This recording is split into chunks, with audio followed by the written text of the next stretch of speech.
I often tell a lot of people, when it comes to the music business, it's not what you know and who you know. And part of the value add, if you will, of this whole algorithms conference is the people you meet, including, some of the most influential technology and operational people in the music industry. And this panel is no exception. I've known a couple of people on this panel, but I've gotten to know them all and know them better. And I am a better person for it. And you'll all be getting emails from me about internships for the students later. So let me introduce the panelists here for you. I'll go ladies first. We have Olivia Jones here. Olivia is a New York-based music researcher at MIDiA Research, specializing in the intersection of fandom and the music industry. She also worked as an assistant artist manager at Park Avenue Artists. She's also a musician, a freelance percussionist, and got an actual bachelor's degree in percussion performance from IU Jacobs School of Music. So we're at. And then right next to me, we have Mr. Tracy Maddux. Tracy is currently serving as interim CEO of beatBread, which is an artist funding platform, and previously served as CEO of CD Baby and chief commercial officer at Downtown Music Publishing, where at Downtown Music Holdings, excuse me. And when he was at Downtown Music Holdings, he really oversaw major international music technology acquisitions, which makes him a great person on this panel. And he also received an MBA from IU's Kelley School of Business. So another alum we have here. Big round of applause. It's funny, this particular panel is about creative pathways in technology. And for those of you who were fortunate enough to go to the tech fair yesterday, we saw two incredible presentations from our other two guests. First, I'm going to talk about Val Salomaki. Did I say it correct? Val is co-founder and CEO of Edge Sound Research, a company building an intelligent audio infrastructure that enables computers to understand and interact with the world through sound. It's an incredible thing, enabling users to both feel and hear full frequency audio. So a big round of applause for Val. And last but not least, we have Joe Berman, who is co-founder of SongHub. His partner, Steve, was on the first panel. Hopefully you won't get into it with anybody on the panel, right? Take it, reel it back, us back here. So Joe also, interestingly, is CEO and co-founder of a company called Media Horse, which is an independent music publishing sync licensing company, as well as being COO and co-founder of SongHub, which is a rights management, registration solution developed for the global music community. So a round of applause for Joe. So similar to last time, I'd like to start off going to each person and basically having them give a little more insight into their journey and how they got here and how their individual work coordinates with AI on a day-to-day basis. We'll take about 5 minutes each. We'll just start. Closest to me is Tracy. The interesting thing for me is that, when we talk about, the apocalypse and all the negative stuff about AI, I often think about what we need to fix in the music industry. And one of the things is, let's say, attacking current status quo models, either in the record companies or in the publishing companies. And I think beatBread does that a lot. I was hoping maybe when you tell a little bit, you'll elaborate a little on the beatBread platform. Absolutely happy to do that, Michael. I mean, when I think about my journey in music and music technology, it really goes back to 2010 at CD Baby, which was one of the kind of first, I'll say, disruptors of the music industry proper. The first thing I learned there was that all music has value, even music that's unheard and unloved. And that really, I think, shaped our approach to, the waves of disruption that came to impact the music industry. If you think about music in 2010, one of the things you have to think about is that there were two dominant formats, one being CD, and the other, it's in the name, CD Baby, and the other being the download format. And the music industry was about to be disrupted, one more time in a big way with the advent of streaming. And so, kind of the ethical care and feeding of these, I'll call them unloved musical assets that were distributed by, the original independent distributor. That was my job, and embracing that kind of long tail of music and musicians taught me a couple of things. And one is that all music inherently has value. Now, some music is more valuable than others. Obviously, music that makes money, that either gets played, gets listened to, drives live attendance, those are the most valuable. That's the most valuable music in the world. But at the end of the day, there's a pathway and on ramp, a way in, and that that was kind of the care and feeding of that particular platform. I guess I'm not doing it right. So we sold that business to Downtown Music in 2019. Before then, Downtown had been a publisher, and it was an expert at monetizing musical rights. One of the most famous rights that Downtown Music Publishing helped to care and feed for in the world were the works of John Lennon and Yoko Ono, as their publisher. And from that backdrop, and really from the perspective of an independent place, was thinking about how do we continue to serve the music industry in the way that it's evolving. So that led them to the purchase of the company that I was running that included the CD Baby. And then subsequently, we did a couple of other acquisitions around services, right? So you think about a company like Fuga, which was a company that provided distribution services to labels. The last acquisition we did was called Curve Royalty Systems. Again, the care and feeding of music and royalty splits and making sure that the actual creators and rights owners get paid. So that was the journey that kind of led me around this idea of music has value. How do you unlock that value? Which takes me to beatBread. It's kind of in the name, money for music. Pretty simple. beatBread makes advances to artists, rights holders, songwriters, anybody that's got a split or a share of a piece of music. To date, we've made 1,800 advances, about $120 million, mostly to independent creators, some to labels and publishers as well. But the other thing that beatBread is a reimagining of the tool set by which music is valued, right? We think about big music companies today, even the technology that I was using when I was serving on the investment committee at Downtown Music, where we deployed $250 million of advances. This technology was invented in the 80s and 90s. Things like Microsoft Excel, Google Sheets, right? Like this is ancient technology. And we were making judgments, multi-million dollar judgments about the value of music with a lot of assumptions, human inputs, gut feel, talking to a really smart musicologist that says, yeah, that sounds great. I think I can get a sync for it. Those are really good ways to make decisions, but decision making today in the music industry can be powered by way better technology and approaches. And that's where the concepts of using AI and machine learning come in. And that's what we're building at beatBread. We've built a model based on 100,000 artists' works, about 20 million ISRCs, 25 trillion streams that enables us to predict with a high degree of precision how music will perform in the wild, how many streams it's going to generate, what potential sync revenue is, and what kind of public performance revenue comes from those works. I mean, this is a modern rethinking of the music business using this disruptive modern technology, and it's giving us an edge and gives us the ability to do things like predictive analytics on how that next release will perform, or with a little care and feeding, or a new distributor, or a sync deal, or just refining of the metadata, how music, a catalog will perform in the future. That really does, I think, kind of point back to this idea that all music has value. And in the independent sector in particular, where we serve, where we're competing for market share and market space with multinational companies, this kind of technology can help the individual creator optimize the value that they're able to realize from their catalog.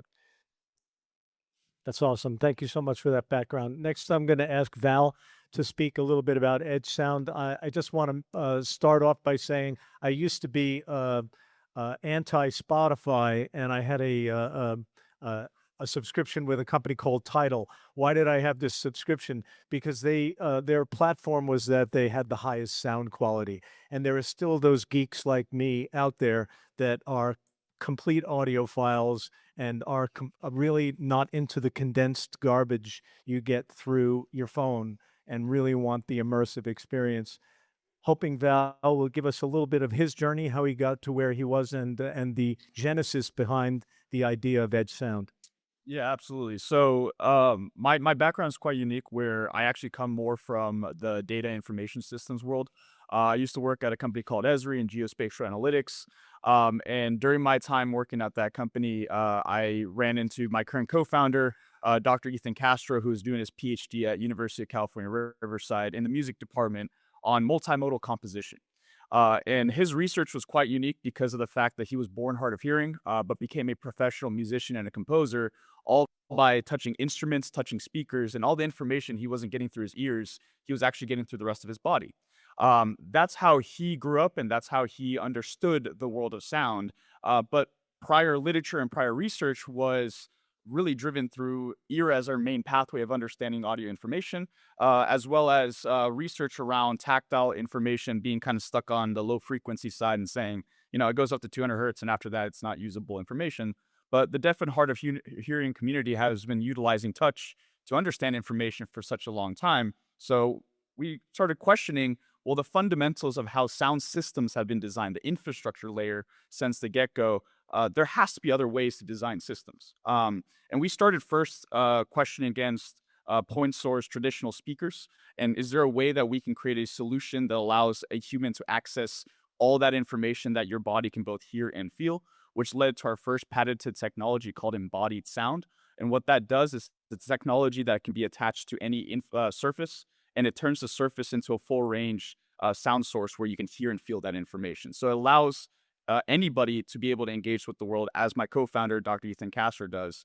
So now there's a multimodal pathway of information. You're hearing and feeling this information, which makes the fidelity go up. And as we were designing that technology and applying it into different markets, we started realizing the infrastructure of how audio signal flows is also very flawed to get high quality information, especially in very hostile environments. So we started working a lot in live entertainment, and how do we take sound in these live entertainment areas and be able to isolate sounds to the independent objects that are going on. And this is where the computer comes into play, because these are processes that are very hard for a human to operate. Humans are very good at moving microphones up and down throughout the course, but not how to actually isolate that to an object. So an example I gave yesterday was showing what we've been doing in live sports production, how to isolate, for example, the ball or a player in the field of play, which historically, like, we think of audio engineers in broadcast trucks as composers, because there's all these sound elements that they have to put together. But by being able to isolate those sounds, you're able to increase the sound quality, but not just increase the sound quality of these events. You're able to create all this personalization of content because you have a computer in the middle of it to create infinite volume of outputs that then can be consumed with our embodied sound technology for a new layer of fidelity that's never existed before. So our whole company is really focused on how do we change the backbone of the audio infrastructure so we can push the human experience to be more connected, whether it be from music, whether it be from sports, whether it be all forms of entertainment. But that's the core research we're doing here at Edge Sound Research. Excellent. Thank you for that as a background. Olivia, I'm interested in Olivia's journey specifically because she's done with a lot what I hope a lot of music business students are going to do, make the transition while maintaining their strong connection to performance side as a percussionist, and how you translate that into your role at MIDiA Research as a music researcher, and specifically also your journey there, and how MIDiA is now using AI, if you will, to assist in the music research process. Yeah, thank you. So yeah, I originally was a percussion performance major, and up until around 2020, my entire goal was I was going to be a percussionist on stage, in the Broadway pit, in any way that I could perform. And then all of a sudden, COVID happened, and I could not really go out and perform anywhere. And so at that point, I started considering other ways to still participate in the act of, being in the music world without being the person on stage. So that's how I ended up getting my master's degree in music business from NYU, and then transitioning to being an artist manager, when I was essentially what we would say we did everything except for perform on the stage for the artist. We just got them all the way up to all they had to do was go on stage and play their instrument. And then transitioning to music research, that really came out of a love of really digging deeper into some of the music industry trends and things that I think, are real choke points within the music industry. And so what we do at MIDiA now, oh no. I can hear you online. Okay. Yeah. Great. What we do at MIDiA now, we are an advisory analysis and data company, and we focus on kind of the intersection of entertainment, culture, and technology. So of course, the biggest technology that, of course, we're all talking about is AI. And so a lot of our work into the creator economy and how people are using different creator tools. We've also looked at, how AI is being used within there. So we have quarterly consumer surveys as well as an annual music creator survey. So I have brought some little data tidbits from some of our surveys that give a great insight into how AI is really being used within the creator community. So what we've been seeing is that there are really separate lanes emerging for professional creation and consumer creation. But AI is kind of woven in between all of that. So for professional creators, AI tool use is becoming more common. From our 2025 music creator survey, over half of creators say they use AI music tools in some form in the past year. And actually, in 2024, it was only a minority of creators said they had used AI at all. So we're really seeing a growth in this behavior, but we're also seeing differences in how creators of different career types are using it. So we have different segments for different types of creators. We have the hobbyist, the passionate enthusiast, someone who definitely cares about making music but they also still have a day job that is non-musical. We have career seekers and then all the way through professionals and even former professionals. So the more established creators, we're looking at career seekers and professionals, they're more often using these AI tools for specific areas of the workflow rather than typically the wholesale generation. So we're seeing things like some of the other panelists from earlier today, AI mastering, AI stem separation, a lot of these things that really require more technical prowess than specifically coming up with a musical idea. However, on the other hand, what we're seeing from hobbyists and passionate enthusiasts and beginners is more of a use of the generative AI tools like Suno, so the kind of what we call push button AI music generators.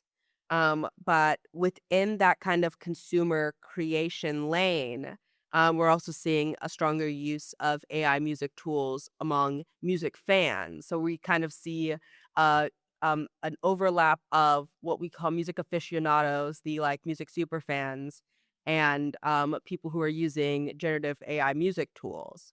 So what we found from our Q1 2025 consumer survey is that AI music tool users are really over indexing for all these music behaviors like, having streaming subscriptions, going to concerts, buying merch, things like that. So we kind of put that in the music aficionado behavior segment.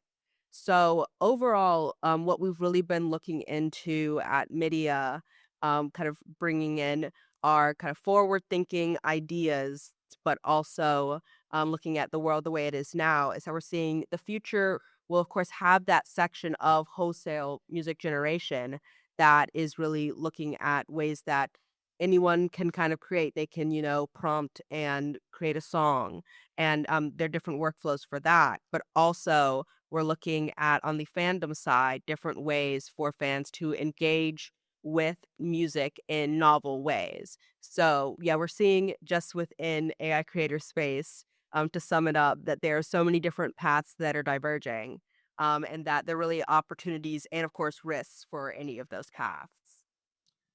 Awesome. Thanks for that background. Lastly, we have Joe Berman. Joe has a real interesting background that maybe not elaborated enough on. I mean, he had a 25-year career in the music industry, spanning A&R publishing, licensing, artist management. And between him and his partner, Steve, they identified a gap, which I think became SongHub. Joe, can you give us a little background there and also tell us Yeah. how you're adding value, if you will, via Well, first, my journey started at the intersection of rock and roll and punk rock, where music was actually secondary. It was no, it was all about fashion and social change.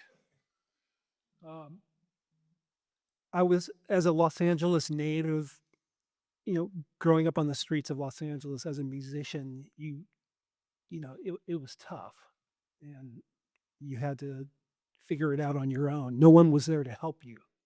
There was no guidebook. Um, so after doing that for many years and never seeing a penny from it, I decided to make the shift over into the business side, in talent acquisition, A&R. So what I would do is I would find artists overseas and I would groom them for the American market. And I would place them on major labels and major publishing companies. And that was the way I made a living for years. And then I discovered sync licensing. And this all happened by accident. I had an artist from Australia that I was managing, and I got a call one day from a big ad agency in New York, and they wanted to use one of her songs for a Hilton hotel campaign. And I said, "Yeah, go ahead and use it." "Oh, well, can we send over an offer?" And I'm like, "Oh, there's an offer? Yeah." So they sent over an offer, and it was $150,000. I'm like, "I think there may be an error on this. Are you sure?" Anyway, the next day I started a sync company. Yeah. So I've been in publishing and sync licensing for a number of years. I've looked after a lot of big evergreen catalogs. I looked after the Elvis Presley catalog for a number of years, the Kiss catalog for a number of years. I was George Thorogood's publisher for a number of years. So I know the ins and outs of music rights and the inefficiencies of royalty payments to writers and artists. And when I came up with this idea with SongHub with Steve, our mission was to set out a way for us to fix these inefficiencies and help get artists paid. And that's kind of what our journey has been so far. We're still in the infancy stage, but we're getting it figured out. And now with AI, we are looking at, I don't know if any of you were at Steve's panel, the first panel, but we announced today that we have just created the first performing rights organization solely dedicated to AI and generative AI assisted music. So you can see it here. This is our homepage. You'll be hearing more about this in the days to come. You can manage your works. You can see that there's work ID numbers assigned. Each writer would have their own IPI number similar to any of the other PROs, but this is solely dedicated to AI and AI music creators.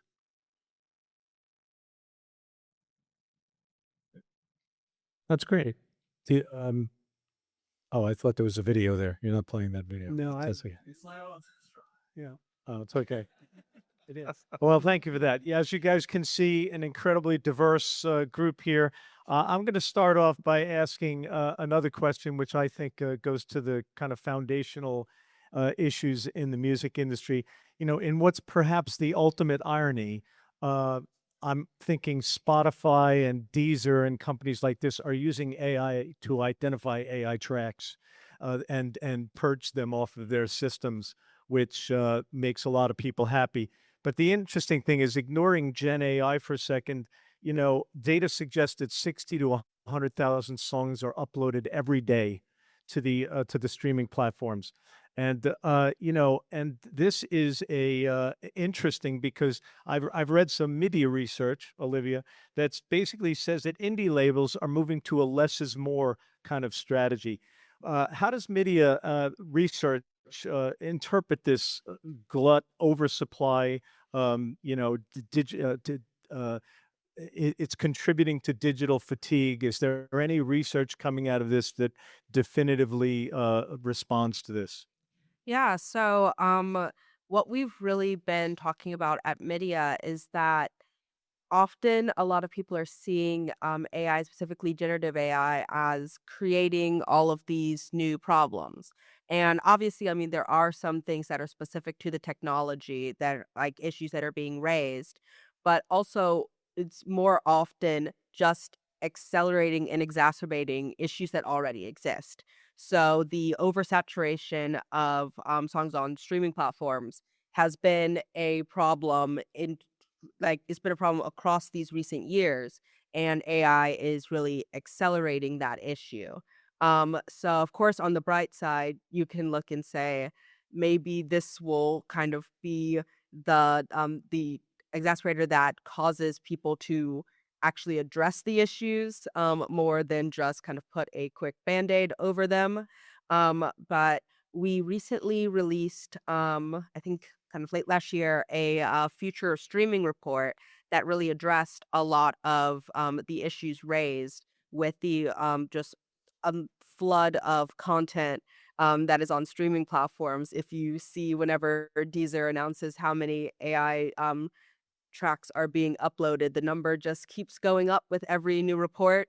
And so, of course, this digital fatigue, we will see it probably be accelerated due to just now either more choices than ever, and people are just getting kind of choice paralysis. But also, it might be a case for not so much, not really gatekeeping, because of course, streaming is really bringing about that democratization of music consumption, but a return to a sort of rate limiter as we see different lanes emerge for different types of music.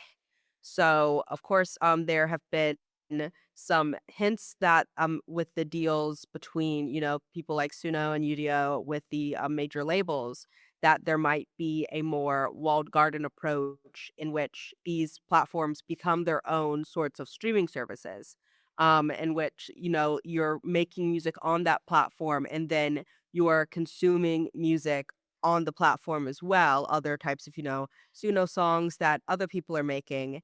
And so we might see in that way there be diverging paths between AI music kind of holding its place within these AI centered platforms, while we have the typical like human centered music on standard streaming platforms. So I think that really the oversaturation is a problem that has existed for a really long time. And I think that establishing different lanes for different types of music, different levels, and within that, having people pay for the music that they listen to, I think that that is really the best path forward in this era. That's really good. You bring up a good point that, when we talk about it, most of our heads spin when we hear 60,000 to 100,000 songs a day being uploaded to these. And with AI tools coming out, making it easier, leaving aside again Gen AI for a second, AI tools coming out, making it easier for people to do more faster, quicker, and upload songs more. That 60 to 100,000 is just going to get even worse. So with that as a backdrop, Tracy, I have a question for you. You have an interesting background, both from, let's call it the more physical side, CD Baby, all the way through to now.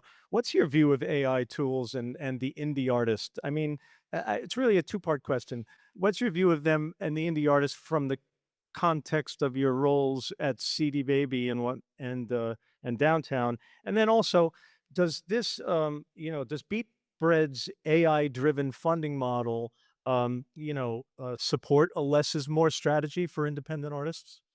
Yeah, I think I agree with Olivia's analysis. I mean, the word accelerant or acceleration is, I think, an apt way to think about what AI is doing in the music industry.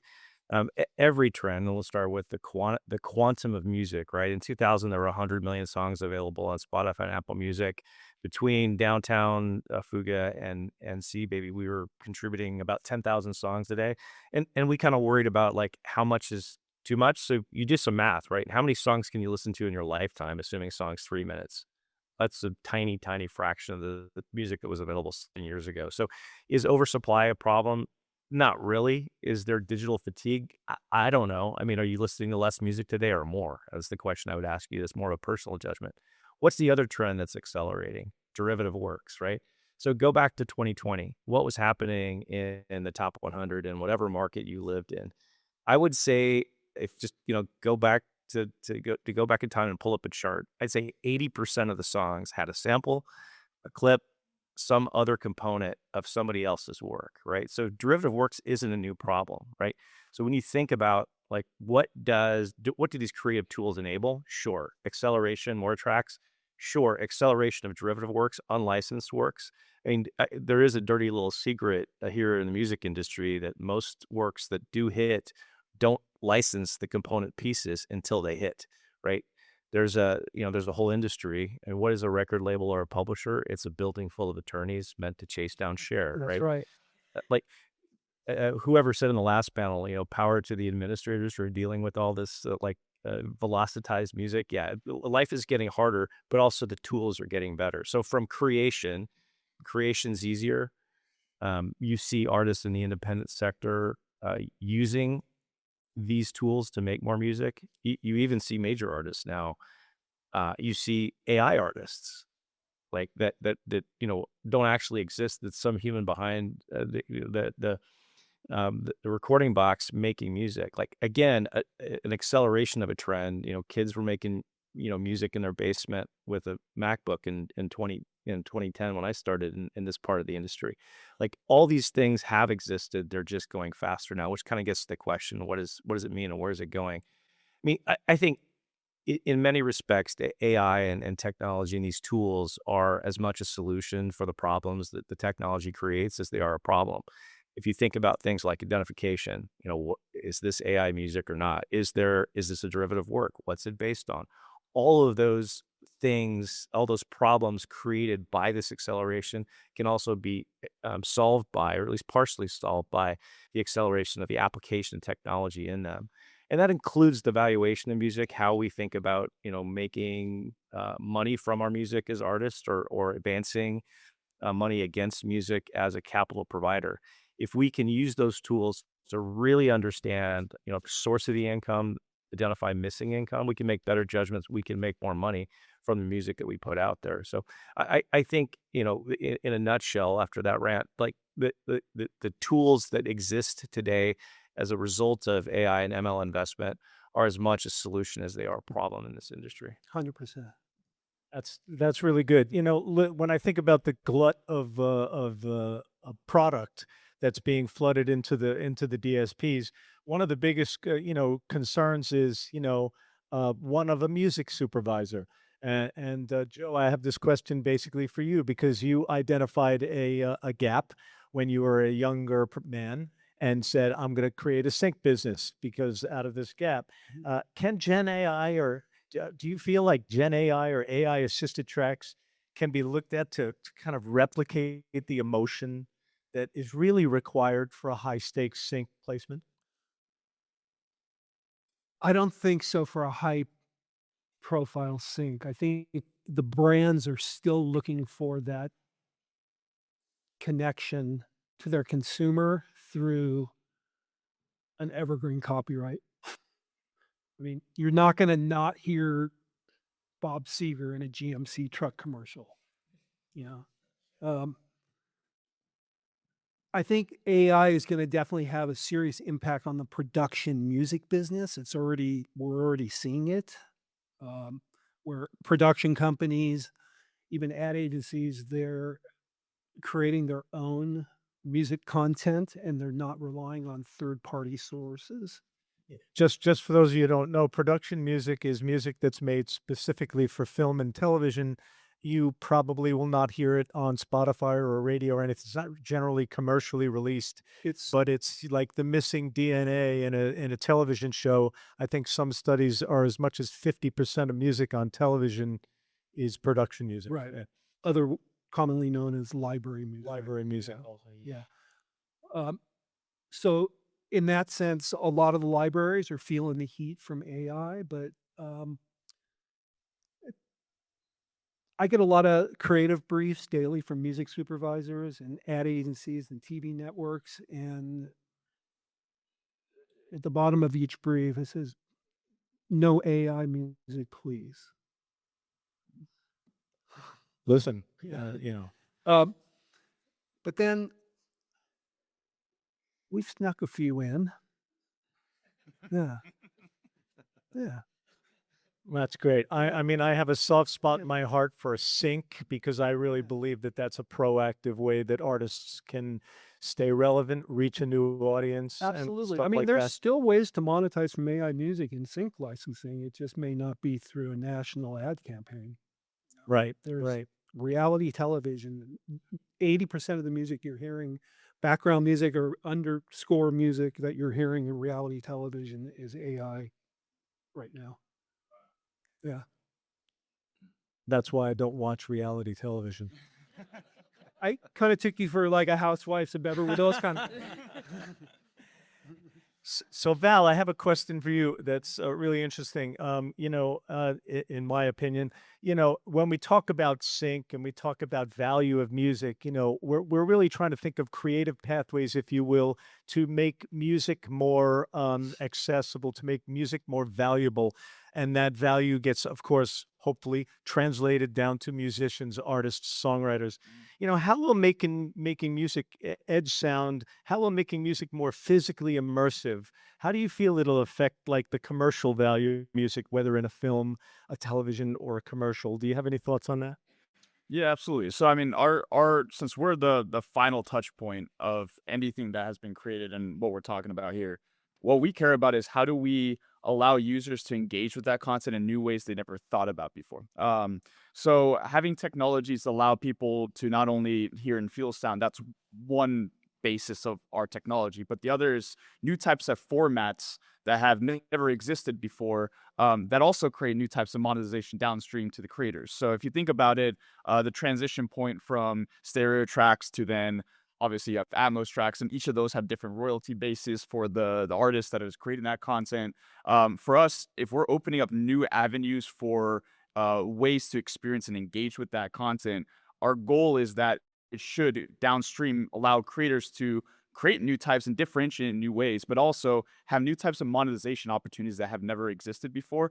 But for us, it's all about how do these pipelines using AI and autonomous systems, not speaking about creating the content, I'm talking about how the content is then delivered and the infrastructure behind it, really drive new types of experiences, because the way we've experienced sound has been the same roughly for the last 3 decades. That's the basis of the questions we ask ourselves is there has to be better ways to engage with sound as a content source, because visual technologies evolved, all these other technologies evolved, but why not audio? So that's where a lot of our research and the infrastructure side is, and the majority of our team are musicians. So they have a fun time, whether it be, a DJ set and how can you play around with that, whether it be stem separation, putting sound in different parts of an environment. What are you hearing? What are you feeling? It just opens up the augmentation of creative expression by having different types of tools at the point of consumption. And that's our viewpoint of where the world's going. That's really interesting. I mean, I'm gonna say a word now that I heard the other day on the news that kind of perfectly encapsulates me, and that's I'm an apocalyptimist. And there's actually a documentary out with that word in the title that I haven't seen, so I'm not shouting out for it.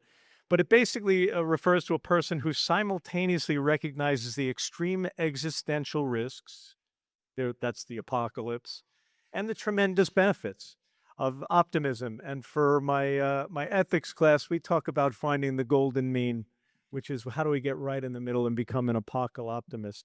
I wanted to say that because, again, back to you, Val, when we talk about edge sound, I'm thinking like, AI can be really powerful when it's used to solve a specific problem. Actually, this for you too as well, Joe. So, and add value, if you will, as opposed to destroy value. Can you explain or elaborate a bit more about how each of you, let's start with Val and then you go, Joe, how each of your platforms accomplishes this? Yeah, absolutely.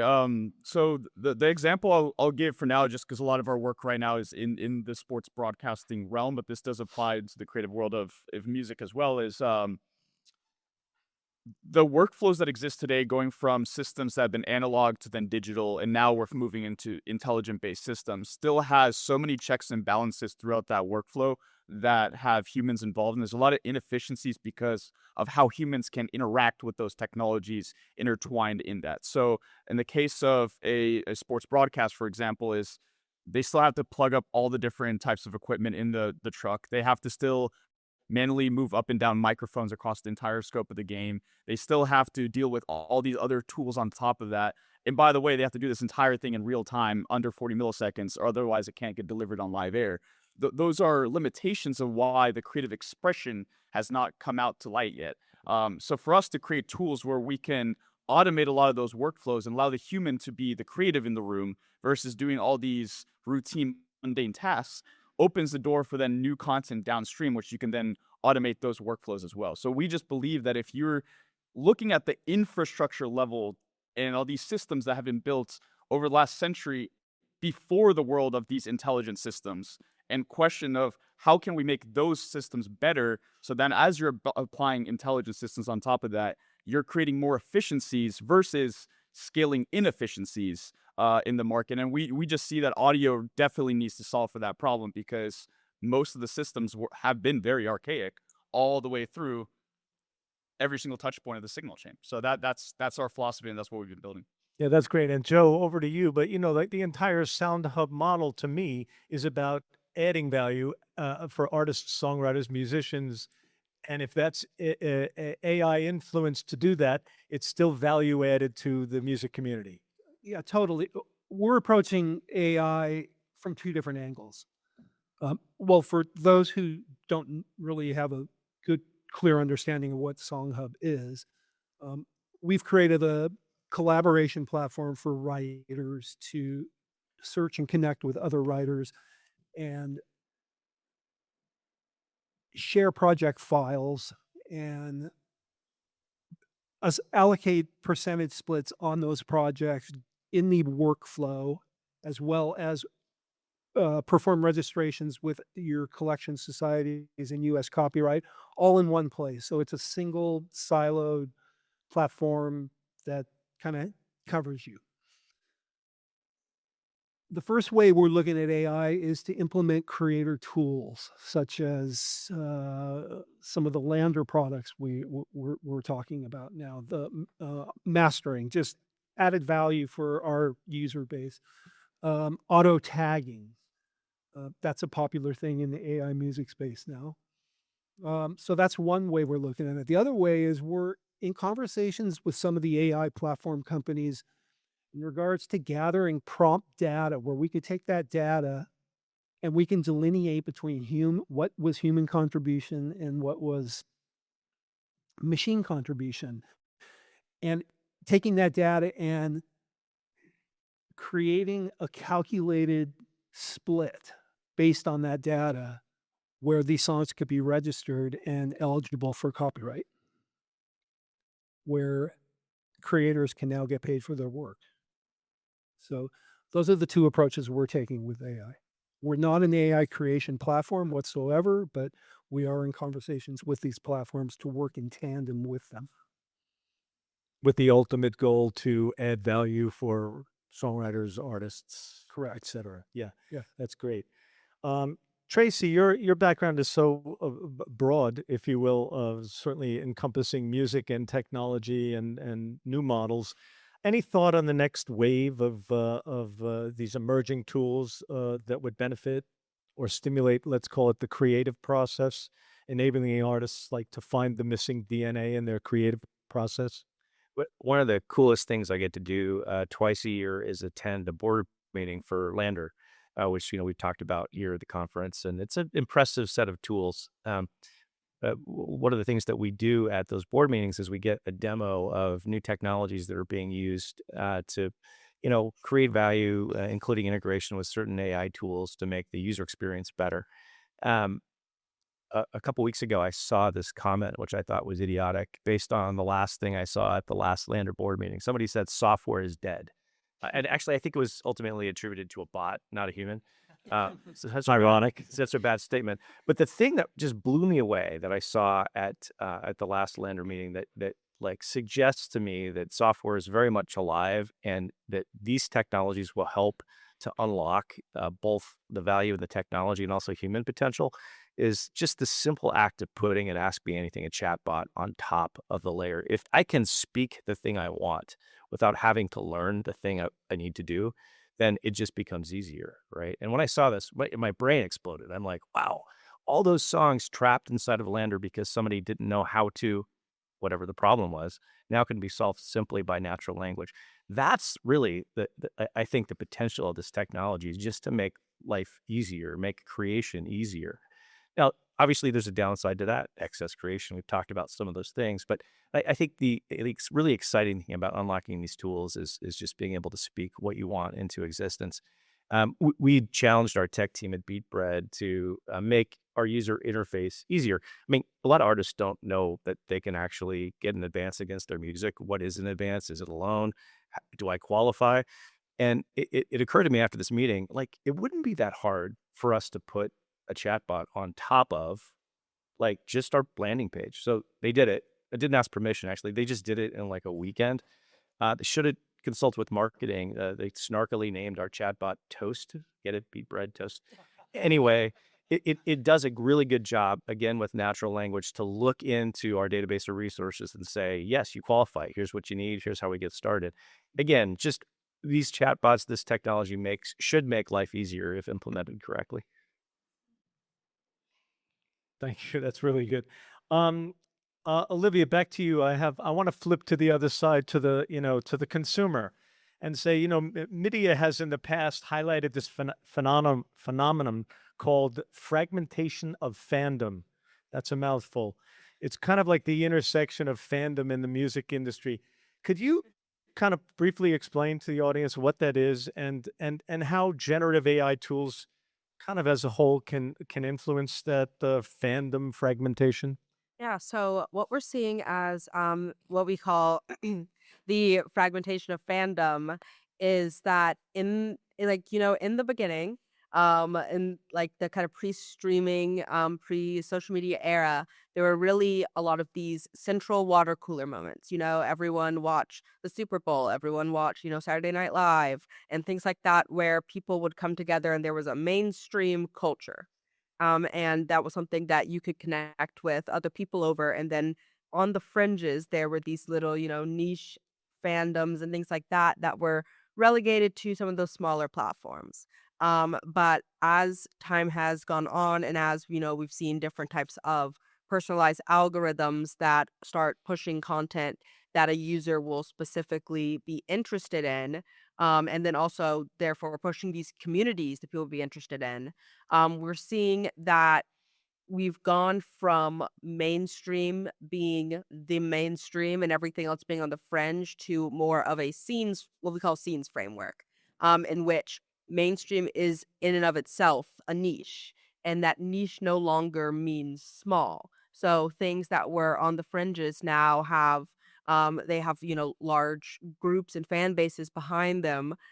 We have of course still like the superstars, but then they're growing audiences of smaller artists where what might be mainstream to one person may not be mainstream to another person. For example, I know when I would look at the Billboard charts and Ordinary was on the top of the charts for a while, I knew that there was some group of people who were listening to that song all the time. I personally have never interacted with that song in my life. But those were both unique experiences and we both have areas where it's not so much one is on the fringe and one is in the center, but they're niches in and of itself. So of course this is a good thing, because we have seen consumers find niches that they might not have been able to find on their own, find communities that they might not have been able to find without an algorithm pushing it towards them. But it's also, the fragmentation is good and it's bad, because then when there isn't a central point and a central interest for people to talk about, there is an isolation aspect. So there's a hyper personalization, in which you're only getting pushed information and content that you personally are interested in. And someone else is getting pushed content that they're personally interested in. And everyone is just in their own parallel lanes, but there is rarely a time for them to all combine together and have shared interests. So, with the kind of personalization aspect of generative AI, the ability to, create the content that you specifically want to see, with, things like being able to say, oh, I want to see this ending of this movie, and I'm going to make my own ending that is a personalized aspect that allows you to be within that niche. And so within that, like, kind of fan engagement concept, it really does push people more into fragmented niches, but also, there's the flip side of the coin in which as more people get pushed into these niches, more people are within the communities, and so they can communicate with like-minded fans. So I think it's very much something that I always say, it really depends. It's a very nuanced topic. At MIDiA, we find that there's no easy answer to any of these subjects that we discuss. So yeah, the fragmentation is going to accelerate, but also it brings a kind of mixed bag of outcomes. Do you think that fragmentation or the data that you're getting to make those determinations, do you think that's affected by, let's call it noise in the database? And what I mean by that is, there's a lot of streaming data or data that you can look at that is influenced by algorithms that are helping the rich get richer, if you will, on Spotify and platforms like that. How does or does MIDiA use a lot of that data? And do you think any of that data is affected by the noise, the AI generated noise in the database? Well, of course there is always some noise within the database. We have our own proprietary data sets. So we have our own panel of creators that we use for our creator surveys, as well as a way to survey consumers. So that kind of cuts out a lot of the noise within our own internal surveys. But I do think that when you're looking at the wider market of, market shares, how many songs are being uploaded, how many streams are happening and things like that, that there is a lot of noise in that, we've always asked, what does a stream even mean anymore? When you're saying, okay, this song is streamed this many times, or there are songs that aren't streamed at all, and people are paying a same subscription whether they only listen to Taylor Swift and Drake, or if they're listening to a whole bunch of artists that have about 2 monthly listeners on Spotify. So I do think that that is an issue that we are trying to address, that the idea of a stream counting like you're purchasing a song isn't really true. When you're going to a CD store and saying, I'm going to buy this album, you have your money, you're making the conscious choice of, I'm going to listen to this album. But often when people are streaming, you might listen to a song because you heard other people talking on it, you might want to hear it. Or you might say, okay, this seems interesting. It was in my algorithm. I'll put it on and see if I like it, listen for, 31 seconds and then turn it off again. So yeah, I think that one of the biggest issues that we're seeing is that what does the standard metrics that we have used in the past in kind of that pre-AI age, they often don't mean the same things anymore, but we're trying to put them into the same categories that we used to. I think I have time for one more question, if it's okay.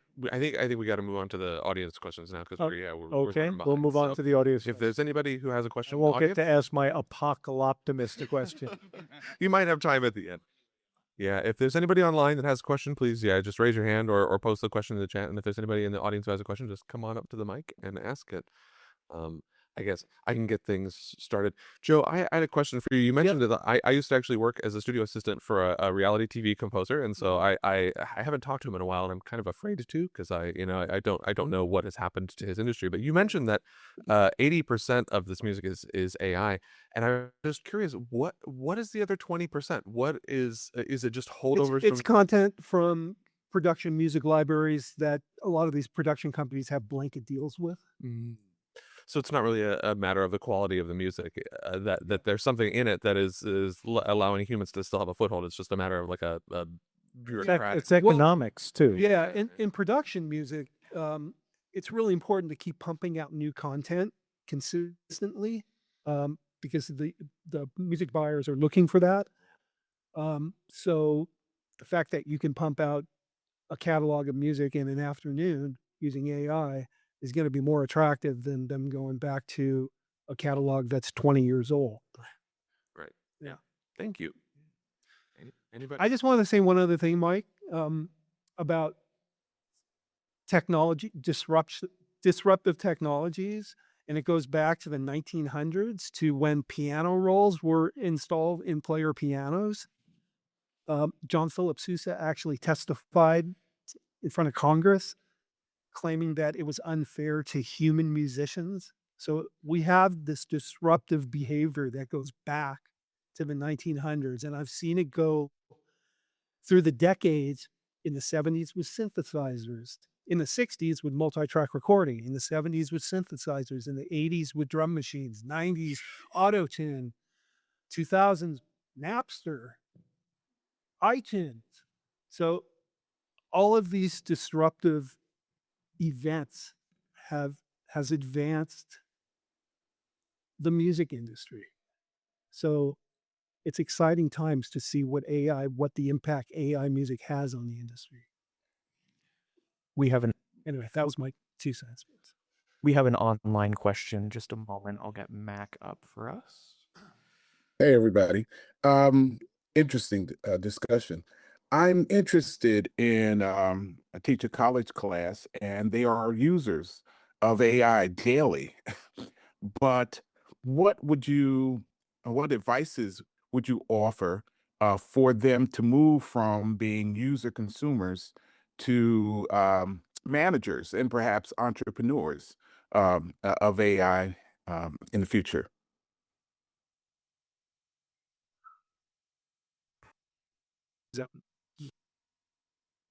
I didn't quite understand the question. Could you reread the question, because I missed a couple of pieces there too. So college students, I teach college students who are daily users of AI and use it a lot. But to move into a place of competency as managers or, managing and perhaps being entrepreneurs of AI, what advices, you all told your stories, what advices would you give college students who have invested many hours in being good musicians, but with 80% of of TV and radio being not that which they can perhaps want to become, a composer or what have you. I'm just curious, what is the future for college students? Well, I think if college students could figure out a way to create catalog and promote that catalog, I think I'm hitting this on the head. Then they would have a shot at monetizing from their creative work. Okay. I think they should understand music rights and how they should register their work to properly receive compensation for their work. So there's a learning curve for sure. Sure. I'd also like to answer that by saying, first of all, there's a quote from the movie Wall Street, which is one of my favorites, when Gordon Gekko says, "If you're not inside, you're outside." So, what I would say to a college student is continue to pursue your passion, pursue your dream. There will always be a need. In the 80s, we came out with drum machines, and everybody thought drummers were gonna become passe. That's right. It did not happen. Now, this is something that we have to get our arms around as an industry, right? But I didn't get a chance to throw the last question at Val. You get a stay of execution. But I will say this, what I was going to read was, uh, because I am the eternal apocalyptimist, there's a quote from Sir Lucian Grange, who runs Universal, which has a 30+% market share in the music industry. And he basically says, as everybody, or some of you may know, Universal did a deal recently with Udio to basically create a walled garden for artists that wanted to opt in. And for those of you who don't know what a walled garden is, it means you just can't download or distribute any of the end result outside of that platform. And so what Lucian Grange was quoted as saying, I'm going to read the quote, "I'm very aware that a large swath of the community looks at the intersection of AI and media and sees only risk. Let me be clear, we fundamentally disagree with that view.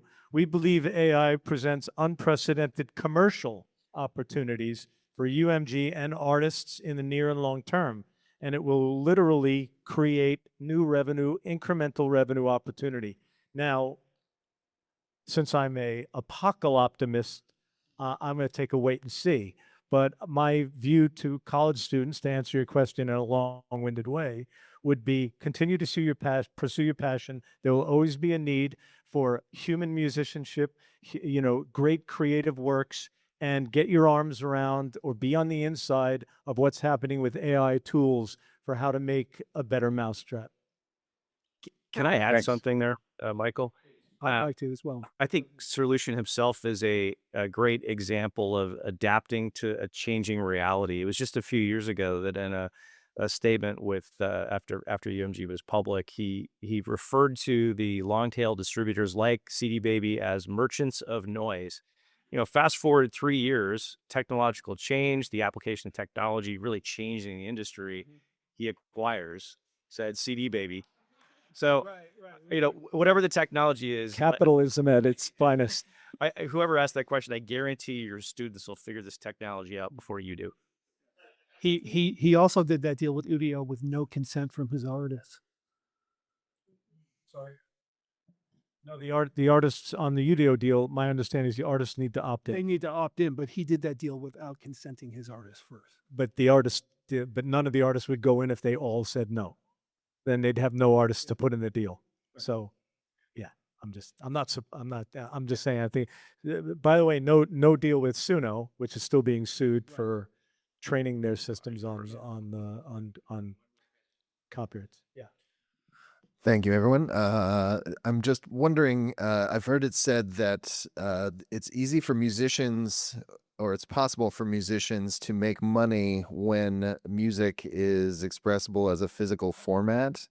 And the only, real path, I've heard people say this, I'm not sure if I buy it, but the only real path forward is for musical to somehow once again be expressed as a physical format. I'm just curious what you all say. Is super vinyl going to ever take off, or is it dead forever? Can I start by answering that?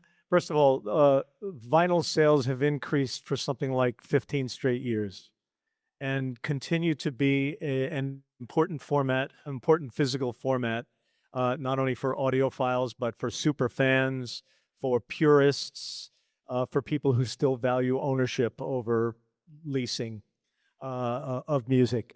Not only that, all of these entities, Spotify, all of the DSPs, they're all doing what they can to hugely monetize the superfan. And a lot of that is going to manifest itself in physical product. So I think there's a growing and steady, solid market for physical format. Well, when I say physical format, I'm pretty much talking about vinyl besides merch? I think physical format still constitutes like 60% of all sales in Japan. Absolutely right. I was talking US. There are markets out there where physical formats are still the dominant force. There's still Tower Records in Japan.